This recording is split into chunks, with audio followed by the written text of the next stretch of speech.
네, 말씀 보겠습니다. 마태복음 10장 1절에서 7절까지 제가 읽겠습니다.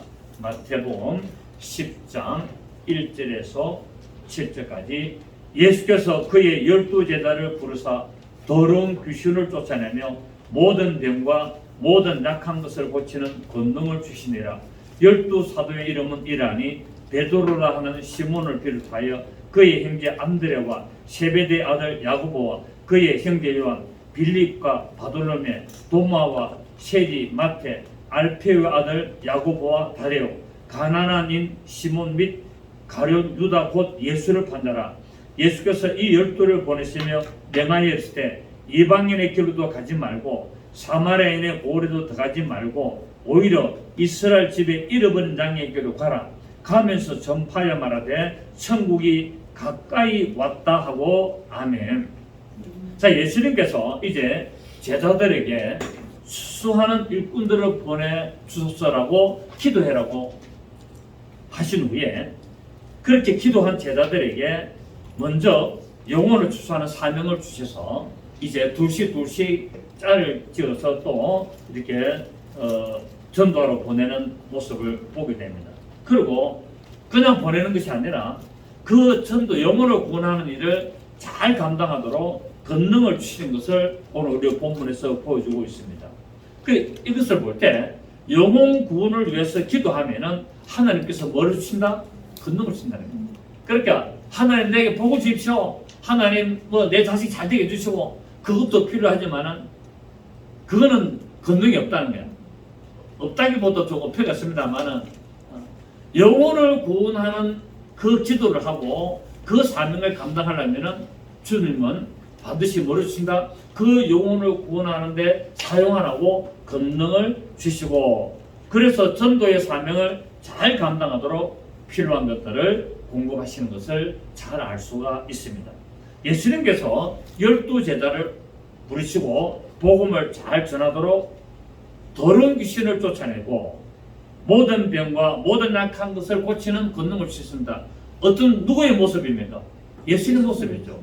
예수님의 공생을 시작할 때 천국 복음을 전하시고 말씀을 가르치시고 천국 복음을 전하시고 모든 병과 모든 약한 것을 고치는 그런 일을 나타내신 것처럼 역시나 이 영혼 구원을 위해서 이 사명을 감당하고자 하는 제자들에게 똑같이 더러운 귀신을 쫓아내고 이제 모든 병과 모든 약한 것을 고치는 권능을 주시는 것을 볼 수 있습니다.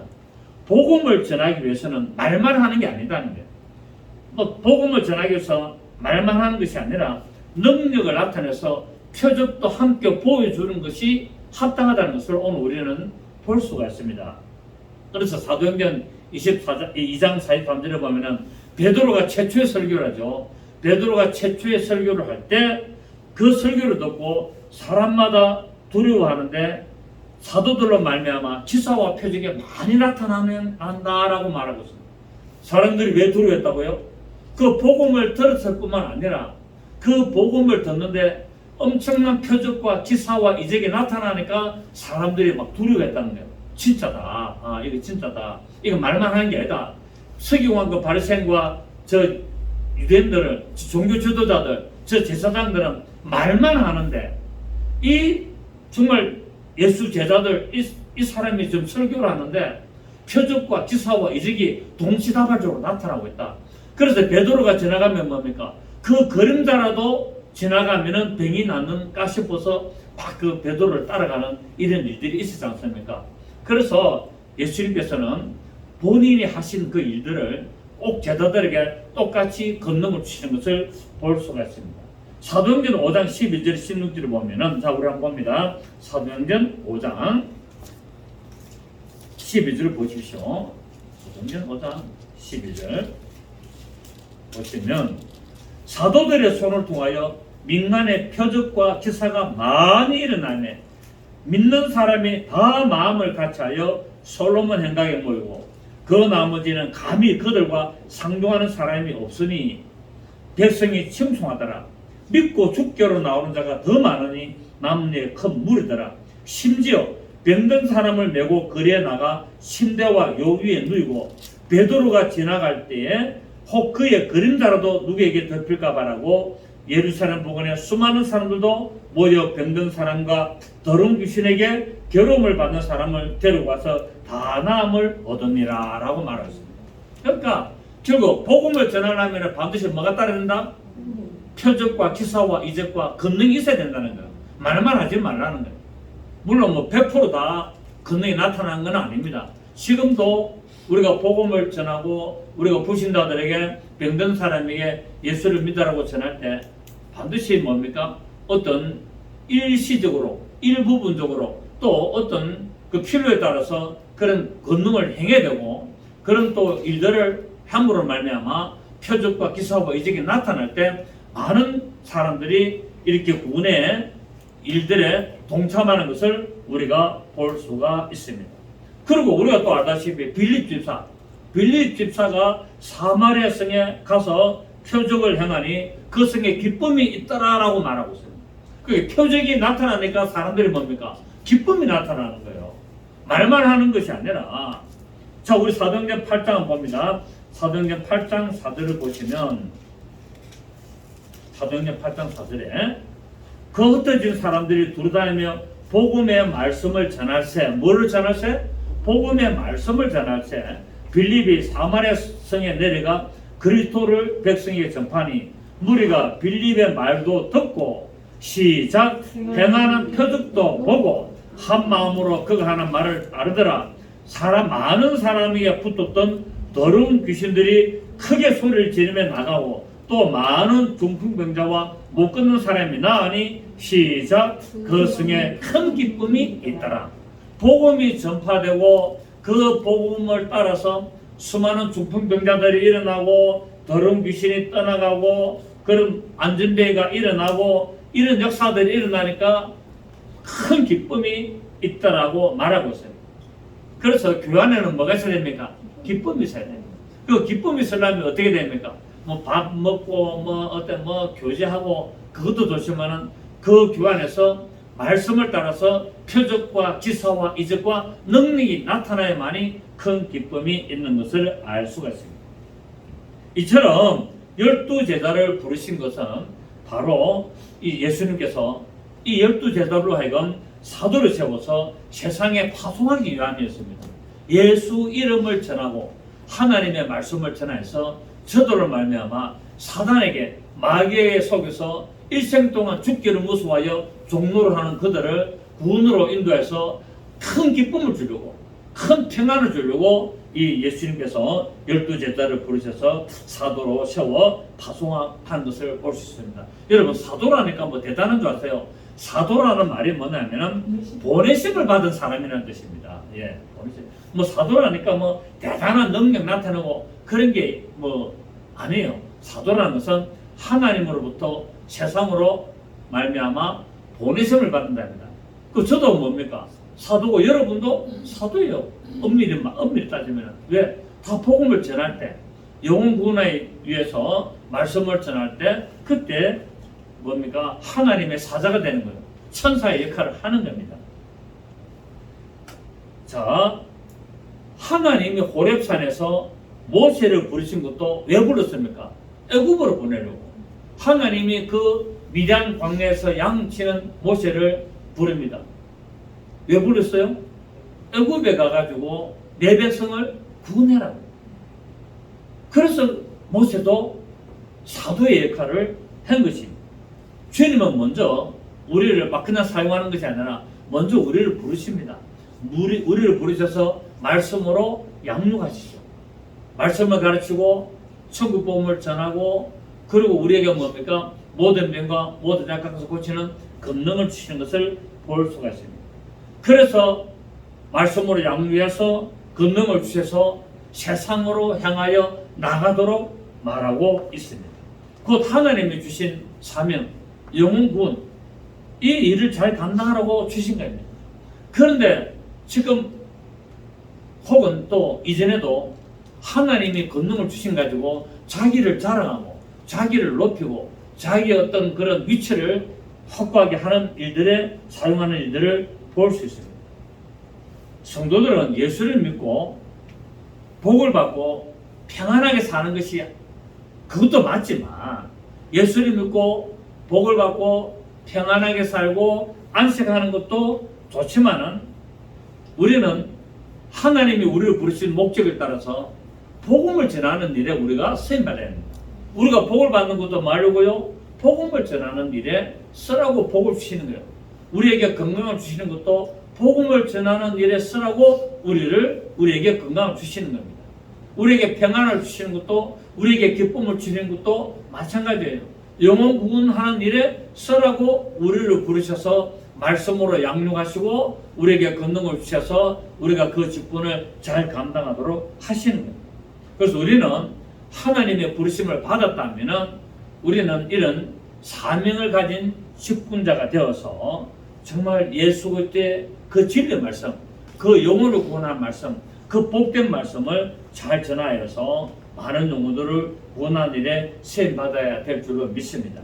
그래서 요한복음 20장 21절을 보면은 예수님께서 제자들에게 말씀하시기를 너희에게 평강이 있을지어다. 아버지께서 나를 보내신 것 같이 나도 너희를 보내노라. 아버지가 나를 이 세상에 보낸 것처럼 나도 너희를 세상으로 보낸다는 겁니다.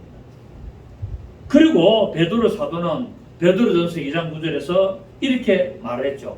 너희는 택하신 족속이요 왕같은 제사장들이요 거룩한 나라요 그의 소유가 된 백성이니 왜 이렇게 우리를 이렇게 부르신다면은 너희를 어두운 데서 불러내어 그의 귀한 빛에 들어가게 하신 이의 이름 아름다운 덕을 선포하게 하려고 전하게 하려고 하나님의 그 놀라운 역사를 전하게 하려고 우리를 왕같은 제사장으로 불렀다는 사실입니다. 그런데 우리가 영혼 구원을 받고 복을 받고 권능을 받았으면은 저 예수 안 믿는 사람들을 무시하고 멸시하고 아 저거는 지옥에 뗄 겁니다. 저들은 다 지옥 자식됐다. 그렇게 하면 안 된다는 거예요. 그들을 뭐 해야 된다고요? 몰라서 그러니까 구원을 시키는 일에 우리가 최선을 다하고 사명을 감당을 해야 된다는 것을 말하고 있습니다. 그렇습니다. 오늘날 교회에서 이런 말씀의 훈련, 어떤 이런 일들을 통해서 잘 말씀으로 교육받고 훈련받고 성장하면은 또 그리고 능력을 받으면은 복음을 전파하는 사역을 해야 됩니다. 어제 어떤 목사님하고 이야기를 하는 중에 자기 어떤 그 가족 중에 한 사람이 귀신이 들렸대요. 귀신이 들려가지고 그래가지고 오랫동안 귀신이 들렸는데 대한민국에 귀신 잘 쫓아내는 유명한 목사들에 다 다녔대요. 싹 다 다니고 그 기도원 유명한 기도원 원장한테 그리고 축사 잘하는 목사들한테 다 다녔는데 절대 해결이 안 되는 거예요. 그래가지고 또 목사니까 자기가 목사니까 또 수소문 해가지고 막 능력 많은 목사님들을 모아가지고 한꺼번에 모아가지고 대여섯 명이 집단적으로 축사를 하고 막 손을 얹어가지고 기도하고 하는데 실컷 하는데 진을 뺄 정도로 했답니다. 그런데 전혀 반응이 없었어요. 그러면서 지시해가지고 이제 다 끝나고 나니까 그 귀신 들린 여자 가족이 눈 뜨면서 하는 말이 이제 다 했나? 이런 일들이 지금 일어나고 있습니다, 여러분. 뭡니까? 성령이 멱살을 안 하는 거예요. 성령이 멱살하면은 혼자 해도 되고, 10분 해도 되고, 1시간 해도 되겠죠. 유명하다는 목사님들 아무리 많이 해도 가만히 있다가 눈 떠가지고 이제 다 했나? 얼마나 황당한 일이고, 얼마나 부끄러운 일이고, 얼마나 정말 맥 빠진 일이겠습니까? 뭡니까? 성령님을 의지하지 않는 거. 내가 볼 때는 이론적으로 어떤 지식적으로 의지하지 않았는가. 실제로 성령님을 의지해서 하면은 역사가 저는 일어난다고 봅니다. 왜? 오늘 예수님께서 제자들에게 더러운 귀신을 쫓아내는 권능을 주셨다 이라는 거예요. 그럼 예수님이 주신 권능은 그럼 가짜인가? 소용없는가? 아니라는 겁니다. 예수님이 주시면 역사는 일어나게 되어 있는 거예요. 그런데 이거는 뭡니까? 이렇게 안 일어나는 것은 어찌 보면은 자기 어떤 훈련, 자기 어떤 노력, 어떤 그런 것들이 아니었는가? 우리가 제가 안 봐서 모르겠습니다만은 우리는 오늘 본문을 통하여 예수님께서 영혼 구원하는 일에, 수수하는 일에 제자들을 보낼 때 절대로 그냥 보내지 않고 더러운 귀신을 쫓아내는 권능을 주신다는 사실을 우리 한 가지 믿어야 될 줄 믿습니다. 그래서 우리 성도들은 성령의 능력으로 권능을 받고 바로 예수의 정인의 삶을 살아야 되는데, 그러하기 위해서는 반드시 우리에게 말씀을 전할 때 표적과 기사와 이적도 동반해서 나타난 일들이 일어나야 되기 때문에, 우리가 그런 일이 일어나도록 우리가 말씀으로 훈련 잘 받고 우리가 또 기도를 통해서 성령님 역사하시도록 우리가 날마다 강구를 해야 될 줄 믿습니다. 여러분, 예수 그리스도의 제자들은 세상에서 실패해가지고 오는 자들이 아니에요. 여러분, 예수님 지금 제자들 보십시오. 12제자들이 세상에서 실패해가지고 지금 방구석에 있는데 아무것도 안 하고 있는데 부르십니까? 자기들이 열심히 일하고 있는데 부르십니까? 전부 열심히 일하고 있는데 나를 따르라 하니까 즉시로 다 따른 것을 볼 수 있습니다.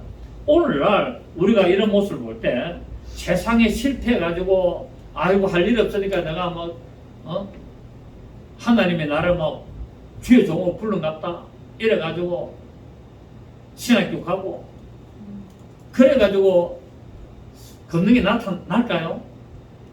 그래서 성경을 연구를 할까요? 좀 뭐 그럴 수도 있겠습니다만 저는 그런 부분에 대해서는 조금 반대를 합니다. 세상에서 실패했는데 하나님 일이 어째 성공하겠습니까? 세상에서 열심히 하고 세상에서 최선을 다하고 그런 사람을 하나님은 부르시는 겁니다. 예수님의 12제자 보십시오. 한 사람도 세상에 실패한 사람이 아니라니까요. 세상에서 다 열심히 일하고 자기 직업에 최선을 다하고 자기 하는 일에 열심을 다하는 자들을 예수님 보셔서 부르셨어요. 이런 자들을 하나님이 쓰시는 겁니다. 아멘. 그래서 우리는 세상을 향하여 복음을 두고 나갈 때 우리는 실패하는 그런 사람들이 아니라 하나님의 말씀을 듣고 가지고 담대히 나가야 된다는 거예요. 그 세상에서 자기 직업이나 자기 일에 열심히 하는 자들이 하나님 일도 담대하게 하고 최선을 다하는 이런 모습들을 볼 수가 있습니다. 그래서 예수님께서는 제자들에게 뭐랬습니까? 너희는 가서 모든 족속으로 제자를 삼아라. 그런데 교회 오는 많은 사람들을 보면은 세상에 실패해가지고 갈 데 없어가지고 교회 오시는 분들도 많아요. 물론 그 틀다는 게 아닙니다. 실패를 했기 때문에 교회로 와서 예수 믿고 다시 성공한 일도 많이 있습니다. 예, 많이 있기 때문에 그게 나쁘다는 것이 아니라 많은 사람들이 실패했기 때문에 하나님 자꾸 나를 실패하게 만들어서 나를 이렇게 신학교 보내라고 가라고 하는 것이 아니냐라고 자기 합리화를 시키는 것이 문제있다는 거잖아요. 저는 그게 반대입니다. 저는 그 어떤 분들은 뭐 기도원에 가니까 막 할 일 없고 실패해가지고 기도원에 가서 앉아있는데 군사가 그 원장이 하는 말이 하나님이 당신을 주의 종으로 쓰려고 뭐 그렇게 실패하게 만났다. 그런 일들이 대부분입니다. 그런데 그래가지고 신학교 가가지고 이래 하시는 분들 제가 주위에 많이 알거든요. 목회 못합니다. 그래서 안 하고 있다니까요. 그냥 신학교만 주창 다녔다가 그래가지고 결국 목표도 안 하고 빌빌거리는 사람들 많이 있습니다. 주위에. 그래서 우리는 올바로 해야 된다는 거예요. 올바로. 예수님의 제자가 되려면 올바로 돼야 됩니다. 그 말씀을 똑바로 알고 그러니까 권능을 받고 그래서 한 영혼이라도 구원하는 그런 일들에 우리가 셈을 받아야 된다는 사실을 알 수 있습니다. 예수님은 뭐랬습니까? 너희는 온 천에 다니며 만민에게 복음을 전파하라. 믿고 세례를 받는 사람은 구원을 얻을 것이요 믿지 않는 사람은 정죄를 받으리라. 그래서 사도 바울도 당대의 최고의 석학이었어요. 당대의 최고 석학. 이런 사람들 하나님이 불러서 복음 전하는 일에 서는 겁니다. 여러분 세상에 무식한 사람을 들어서 복음 전하는 일에 서는 수도 있지만 하나님은 세상에서 나름대로 똑똑한 사람, 그 총무한 사람을 불러서 복음 전하는 일에 서는 사람도 많습니다라고. 그래서 제가 제 개인적으로 그렇습니다. 어쨌든 주의 종으로서 좀 받으려면은 좀 그렇게 하시는 게 안 좋겠나 싶습니다. 예수님께서 제자들을 사도로 세워서 보내기 전에 권능과 그런 표적과 기사와 이적을 나타내도록 은사를 주셨습니다. 자, 우리 1절 봅니다. 우리 오늘 본문 1절에 있습니다. 예수께서 그의 12제자를 부르사 더러운 귀신을 쫓아내며 모든 병과 모든 약한 것을 고치는 권능을 주시더라 라고 했습니다. 무엇을 주시다고요? 권능. 우리는 우리에게 직분을 주시고 여러 재능과 은사를 주신 목적을 잘 알아야 된다는 거예요. 영혼을 구원하기 위해서 우리에게 직분을 주신 겁니다. 그런데 오늘날 뭐 교회에서 목이 힘주려고, 교회에서 어떤 계급, 나는 장로다, 나는 수석 장로다, 나는 오래된 권사다, 내가 제일 오래된 권사고, 그러니까 내 말 들어야 된다. 이런 일들이 행태가 오늘날 교회 안에서 많이 일어나고 있어요. 제가 그런 이야기를 많이 듣거든요. 그래서 교회가 막 제거파가 되고, 교회에 막 어떤 막 그런 파벌에 일어나가지고 줄로 서고, 그래가지고 니편 내편 이런 팽가르기 하는 일들이 많이 일어나고 있습니다. 하나님께서 우리를 부르셔서 직분을 주신 것은 그렇게 하라고 주신 것이 아니라는 겁니다. 곧 나의 유익을 위하기보다도 하나님의 일을 하라고 주신 것을 우리가 잘 알아야 됩니다. 만약에 직분을 주신 것을 내 자랑하고 내 자신의 이익만을 위해서 사용한다면 하나님은 그 사람에게 모든 것들을 거두고 가신다는 것을 우리가 깨달아야 됩니다. 은사와 권능은 좋은 겁니다. 은사와 권능은 좋습니다. 하지만 자신의 어떤 탐심과 자신의 자랑과 자신의 유익을 위하여 사용한다면 도리어 그것이 자기 눈에 가시 역할하고 옆구리를 찌르는 가시 역할을 하고 넘어지는 그 일들을 하게 된다는 사실입니다. 그 교회 안에서 직분을 받을 때도 잘 받아야 되고 또 받은 바 직분을 잘 사용해서 하나님의 영광의 도구로 쓰임 받아야 될 줄로 믿습니다. 오늘 보십시오. 2절부터 보시면은 12사도의 이름이 나오는데 다 그냥 이름을 말하는데 4절에 보면은 가룟유다만큼은 반드시 설명하고 있습니다. 뭐랬습니까? 예수를 판단하라고 딱 설명하고 있습니다. 그 예수님의 제자가 돼서 이름이 기록되는데 나쁜 어떤 것이 기록되어 있다면 얼마나 억울하겠습니까? 이 성경은 안 없으시지 않았습니까? 여러분 우리도 직분을 받았는데 예수님의 제자가 됐는데 흠집이 있어서 저 사람은 완전 날라리다, 저 사람은 사기꾼이다, 저 사람은 엉망이다, 엉터리다 이런 소리 들으면 얼마나 치욕적이었습니까? 하나님의 영광을 가리게 된다. 가룟유다 곧 예수를 판단하다. 오늘 어떤 목사가 곧 뭡니까? 간염을 행한 목사다. 어떤 목사 저 사기친 목사다. 어떤 목사 저 완전 날라리 목사다. 이런 낙인을 지킨다면 얼마나 하나님께 영광을 가리는 그런 일들을 당하겠습니까? 차라리 목회를 안 했으면 더 낫지 않았겠나. 차라리 직분을 안 받았으면 더 낫지 않았겠나라는 생각을 해봅니다. 가룟유다는 예수 그리스도를 은 30에 팔았습니다. 하필이면 왜 30입니까?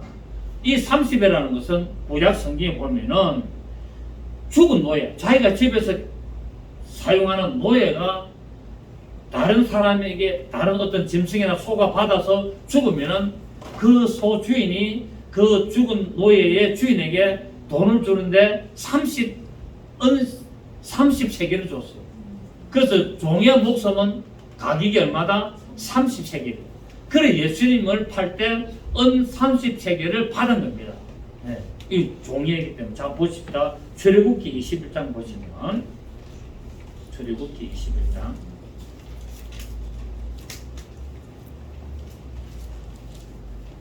21장 32절입니다.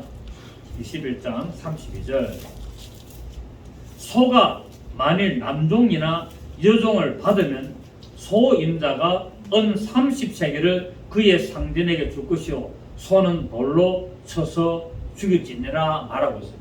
그 예수님이 이 세상에 뭐로? 종으로 오셨잖아요.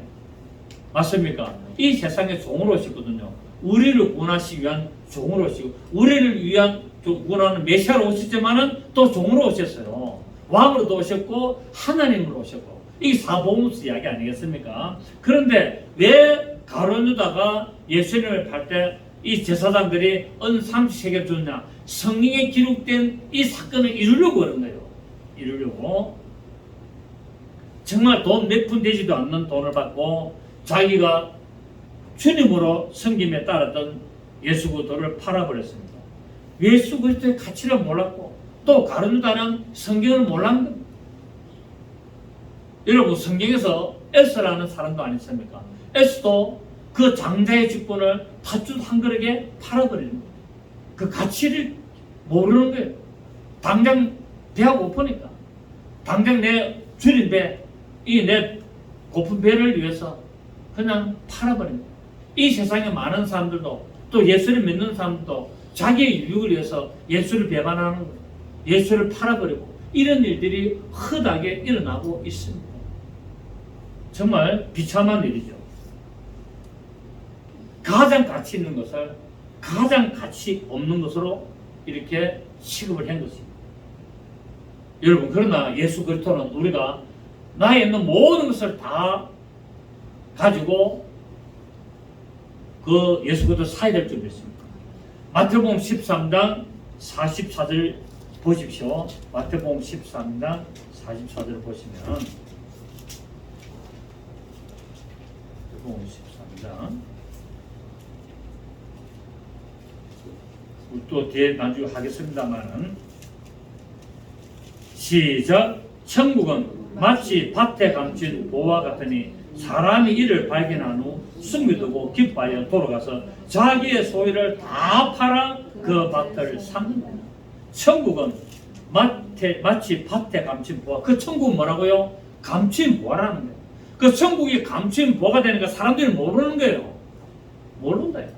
이 보화가 공개가 됐으면 서로 살려고 난리겠지만 딱 감춰져 있는데 어디다가 어떤 밭이라는 그 밭에 파가지고 그 땅에다 항아리에다가 딱 담아가지고 딱 숨겨놓은 거라. 우연히 밭을 가다가 그 땡그랑 소리가 나는데 걸려서 파보니까 항아리가 있는데 그 항아리를 열어보니까 그 갯짝을 열어보니까 그 안에 보화가 가득한 거라. 그러니까 이게 자기 땅이 아니잖아요. 다 빌린 땅이거든. 빌려가지고 좀 농사를 짓는 거예요. 그러니까 이 사람이 어떻게 합니까? 다시 다 땅에다 숨겨놓고 자기 집에 가지고 전 재산을 다 팔아. 가진 게 있는 게 얼마나 되겠습니까? 많아. 남의 땅을 빌려가지고 농사 지어 먹고 사는 사람이 소상농인데 재산이 뭐 별로 없겠죠. 그렇게 일가 친척 뭐 사채놀이 하는 사람한테 동원해가지고 돈 뭐 달러에도 다 빌리겠죠. 전부 다 빌려가지고 이 사람 주인한테 가지고 내가 이 땅을 사서 내가 먹고 살려고 그런다. 그러니까 가격이 얼마냐? 뭐 한 돈 뭐 평당 한 10,000원짜리 가치가 되면은 내가 평당 1,500원을 주겠습니다. 해가지고 이렇게 하니까 주인이 얼추구나 좋고 내가 팔았겠죠. 일단 팔고 그 다음에는 이 사람들. 요번에 어떤 뉴스를 보니까 방금 마켓에 냉장고를 중고로 샀는데 이 사람이 중고로 사가지고 집에 가지고 이제 냉장고 청소한다고 막 밑에 냉장고 밑에 물맞이 있잖아요. 그거를 열어보니까 그 안에 돈이 형찰이 1억이 들어가 있습니다. 행태지. 그러니까 이 사람이 양심이 참 착한 사람입니다. 그 신고를 했어. 경찰서에. 1억 신고했는데 주인이 60살 먹은 주인이 이 냉장고를 팔기 전에 죽은 거예요. 주인이 죽었어. 그러니까 이 자식들이 이제 집 정리한다고 냉장고가 이 중고가 되니까 파란 거예요. 이제 수소문 해보니까. 그리고 이름 누구게 냉장고 산 사람이 이름 왜 주인이 죽고 그러고 팔렸으니까 똑같은 사건이에요. 여기 지금 밭에 감춘 뭐가 뭡니까? 아무도 모르는 예수 그리스도. 이 예수 그리스도를 뭡니까? 예수 그리스도를 발견했으면 어떻게 한다고요? 예수 그리스도를 아무도 모르는, 다른 사람들이 모르는 이 예수 그리스도를 내가 발견했으면은 나의 모든 삶을 통하여 이 예수를 사야 된다는 거야. 아멘. 이걸 말하고 있어요. 그 천국은 감춘 보화기 때문에 사람들이 잘 모른다는 거예요. 잘 모르. 공개가 됐으면은 다 볼 수 있으면은 너나 나나 서로 들어가려고 하지만 감추어지기 때문에 잘 가치를 모른다는 거예요. 근데 우연히 복음을 들었어. 우연히 우리 임경희 집사가 우연히 우리 대강교 나왔는데 그래가지고 구원을 받아서 부활을 가진 거예요. 사랑하는 딸내미 복영이까지 다 보고 그때 안 꼽았거든 복영이를. 그 지금 저 아가씨가 됐다.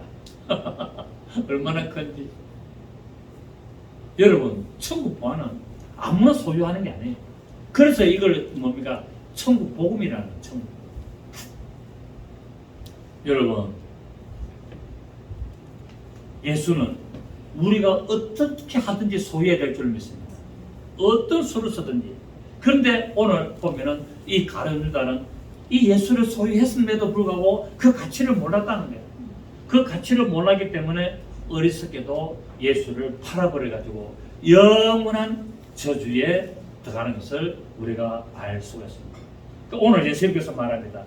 이제 이스라엘의 잃어버린 양에게로 가라. 오늘 본문 한번 보십시오. 6절에 보면은 오히려 이스라엘 집에 잃어버린 양에게로 가라 라고 말하고 있습니다. 자, 5절에 보면은 예수께서 이 12를 내가 보내심을 명하실 때 이방인의 길로도 가지 말고 사마리아인의 고로도 가지 말고 오히려 이스라엘 집에 잃어버린 양에게로 가라.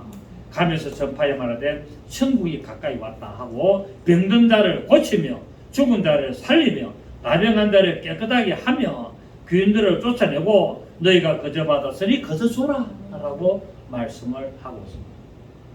예수님께서는 제자들을 12제자를 보낼 때 일단 먼저 이방인에게 가지 마라. 이방인에게는 언제 가야 됩니까? 성령님이 임하시고 나서 가야 되는 거예요. 성령님. 그 사도행전 1장 8절에 예루살렘과 온유대와 사마리아와 땅까지 이르러 내 증인이 되는데 언제부터? 성령님 예수님께서 죽으시고 부활하셔서 구원을 나타내시고 이제 이스라엘부터 구원이 출발하여서 온 세상으로 퍼져나가는 계획을 하신 거예요. 그런데 단 조건이 뭐다? 성령이 임하셔야만이 권능을 받고 나갈 수 있다는 거예요. 너희가 성령이 임하시면 권능을 받고 예루살렘과 온유대와 사마리아와 땅까지 이르러 내 증인이 되라고 말씀을 하고 있습니다. 그래서 예수님이 살아계셨을 때, 이 세상에 계실 때는 일단 이스라엘에게만 합니다. 이스라엘에게 복음을 먼저 전하고 이제 하나님의 영광을 나타내고 바로 그분이 메시아임을 나타내시고 역사하시는 거죠. 그래서 오늘 6절에 이스라엘의 잃어버린 양에게로 가라고 말하고 있습니다.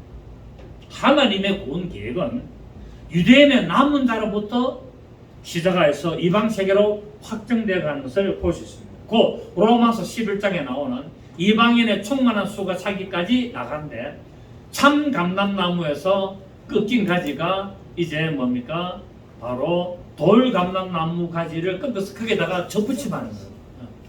참 감람나무 그 이스라엘을 잘라내고 그러나 그 거루터기는 남아있고 거기에다가 뭡니까? 돌 감람나무 우리를 꺾어서 거기다가 구우식해서 거기에 접붙임하는 것을 말하고 있는 것이 로마서 11장에 나오는 바로 돌 감람나무, 참 감람나무 비유가 나오고 그래서 이방인의 충만한 수가 차기까지 이스라엘의 들어는 완악하게 된다라고 하나님은 구원 계획을 다 말씀을 해놨습니다. 그래서 먼저는 구원이 어디서부터? 이스라엘에서 출발하는 거예요. 그리고 마지막에는 구원의 완성이 어디서 완성됩니까? 이스라엘에게서도 완성이 되는 거예요. 왜 거루투기를 남겨놨기 때문에. 이방인의 수가 충만하게 차게 되면은 결국 구원이 다시 이스라엘로 다 돌아오게 되는데 지금 구원이 이스라엘로 돌아가고 있습니다. 아멘. 그래서 우리는 인간의 인류의 역사를 어디서부터? 이스라엘에 출발해서 이스라엘로 끝난 것을 볼 수 있습니다. 천년왕국도 마찬가지잖아요. 천년왕국도 전부 다 살아가시는 성, 그 이스라엘 예루살렘 성을 중심으로 역사가 마무리되는 것을 우리에게 보여주고 있습니다. 그래서 우리는 이런 하나님의 구원 계획을 우리가 잘 봐야 됩니다. 여기서 잃어버린 양은 바로 목자 없는 양으로 바로 고생하며 유리하는 자들을 말씀을 하고 있습니다. 그래서 오늘날의 전도는 가정전도, 가장 가까운 자기 가족부터 시작해가지고 관계전도로 그리고 뭡니까? 지역을 복음화하고 그러고 나서 뭡니까? 세계 전도로 세계 선교로 나가는 것이 옳은 순서인 것을 말하고 있습니다. 근데 오늘 우리 보면은 자기 가족하고 자기 주위에는 전도 안 하고 자꾸 해외 선교 자꾸 이렇게 폼 잡으려고 하는 건지 모르겠습니다만은 그것도 중요합니다만은 저는 가능하면은 자기가 있는 곳부터 먼저 좀 전도했으면 좋겠다. 저는 그런 생각을 합니다. 우리가 선교를 이렇게 나가는 분들을 보면은 뭐라고 하느냐면은 저보고 하는 소리들이 그랬습니다. 한국은 이미 이제 선교 끝났기 때문에 전도 끝났기 때문에 이제 전도할 필요 없다. 한국은 전도할 필요가 없고 이제 전도문을 마치기 때문에 필요 없고 이제 저 이슬람 세계 선교로 나가지고 저들의 구원하는 일에 열심을 다해야 된다. 그러니까 한국은 이미 끝났다. 이렇게 하시는 분이 있는데 맞는 이야기일까요? 아니죠. 예루살렘과 온누대와 사마리아와 땅끝까지 예수님은 바로 전도의 순서를 정해놓은 거예요. 지역을 다 그렇게 정해놓은 거예요. 그래서 저는 그렇게 생각합니다. 자기 가족도 구원 안 시키고 자기 어떤 친척도 구원 안 시키고 그냥 한국은 끝났다. 한국은 이미 끝났다. 저들은 이제 이미 뭐 전할 필요도 없다. 그래서 나는 세계 선교로 나가야 된다. 그런 소리 들을 때 한편으로는 좀 가슴 아프기도 하고 의아하기도 하고 아닌데 라고 생각도 해봅니다. 어쨌든 그래도 또 하나님이 또 그걸 가라면 또 가야죠. 또 별표 있습니까? 어디 말이 잘 안 나온다. 하나님이 가라면은 예스 알겠습니다 하고 가야죠. 뭐 돌이 있습니까? 하나님이 너는 저 이란으로 가라. 너는 터키로 가라. 그러면 가야죠. 그 털이 다른 것이 아니라 성경에서 말하는 순서를 제가 말하고 어떤 그런 한국은 복음이 끝났기 때문에 이미 이게는 이제 복음 만들어 간다. 전부 다 이제 교회가 배불러 가지고 좀 더 타락하고 있다. 그래서 복음 전할 필요가 없다. 그래서 한국에는 전도 한국 주위 사람은 전도 안 하더라고요. 예수 믿어 전도도 안 하고 놔두고 맨날 하나님 나를 어디에 터키로 보내십시오. 이라는 것이 맨날 그것만 기도하고 있더라고요.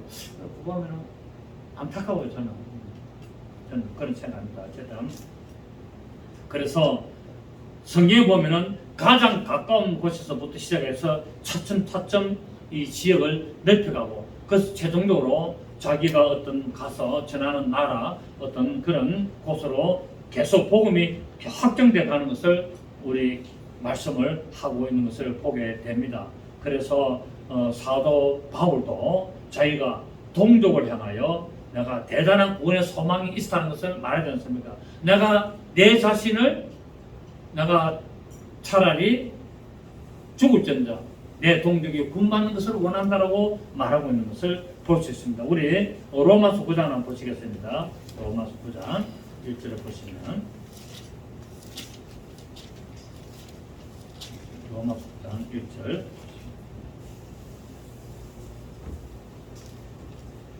내가 그리스도 안에서 참말을 하고 거짓말을 아니하노라. 나에게 큰 근심이 있는 것과 마음에 그치지 않는 고통이 있는 것을 내 양심이 성령 안에서 나와 더불어 정언하노니 나의 형제 곧 골육의 친척을 위하여 내 자신이 저주를 받아 그리스도에게서 끊어질지라도 원하는 바로라.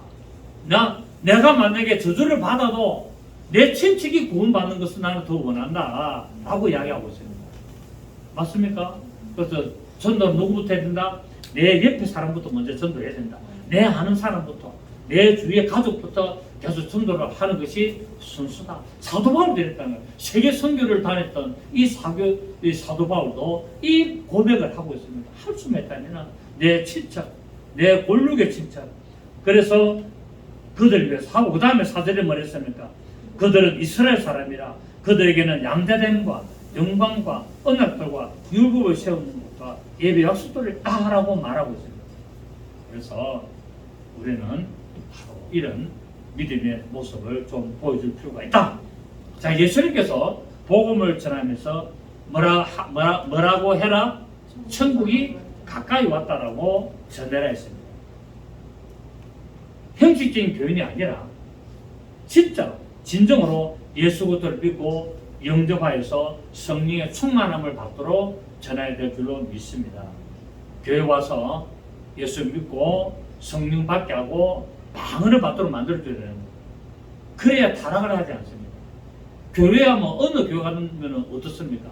이 교회 가든지 저 교회는 복음이 제대로 전거되는 교회로 가면은 좋습니다. 꼭 우리 교회만 와야 됩니까? 우리 교회만 와야 구원받는다. 그것이 일환이거든요. 교회는 복음이 제대로 전거되는 어느 교회든지 관계 없습니다. 단 뭡니까? 예수 믿고 말씀으로 양육받고 정말 그래가지고 성령 임하게 해서 방언하도록 만들어주는 그 역할을 그 교회에서 해야 되는 거예요. 아멘.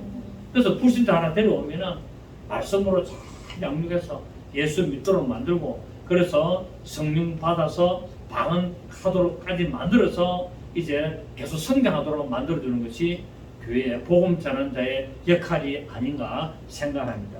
여러분도 그렇게 하시는 믿음의 큰 일꾼들, 직분들 되어서 많은 영혼들을 구원하는데 셈 만든 역사가 있기를 예수 이름으로 축복합니다. 좋으신 주님 감사드립니다. 오늘 주께서 12제자를 보낸